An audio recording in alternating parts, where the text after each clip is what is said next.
Well, let's take a look at what's happening with wheat futures. They're off to the races. They're up almost 6% today as Russia withdraws from the Black Sea grain exports deal. Yahoo Finance's Rick Newman has been following this story. So, Rick, where do things stand right now?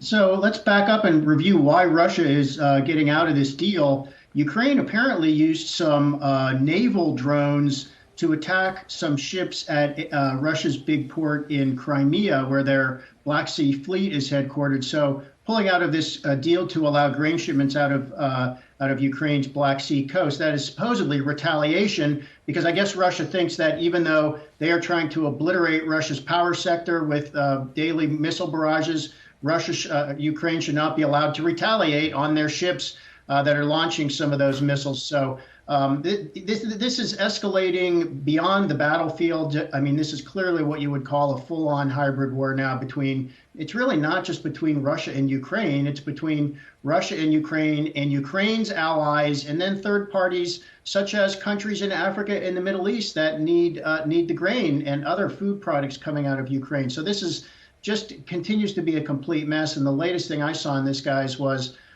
Ukraine is now saying that Russia has actually fired, that Russian naval warships have fired on some tugboats that were escorting grain barges or tugging grain barges out of Ukraine through the Black Sea. And there may be some casualties associated with that. So I saw that on social media just a few minutes ago. We'll see if that pans out. But in addition to the shooting war, we have an energy war, we have a food war, and we probably have other types of wars that Russia is planning at this point as well.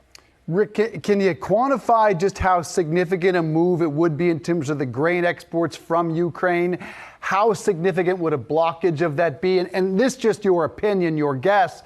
Would this prompt U.S. or UN action?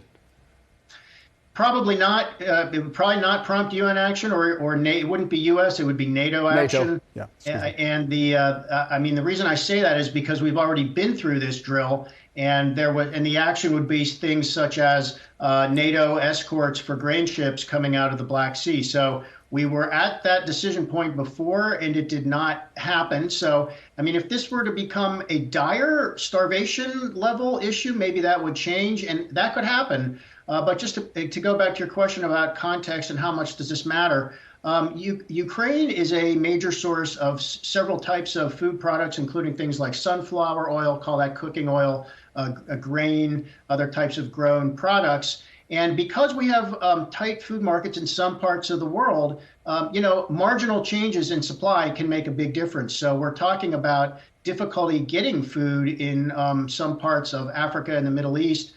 So I think it depends how long this would go on, and this gets more complicated. It gets into, will insurers cover the ships that are carrying the grain if they're concerned that Russian warships might shoot at them? Probably not. So Russia can do harm just by making threats, because then those ships can't sail. So we're going to have just a complete mess of a war in many different varieties through the winter and for many months to come. Indeed, and we know that food scarcity can lead to more conflict, so certainly don't want to see more of that as well. Rick Newman, thank you so much.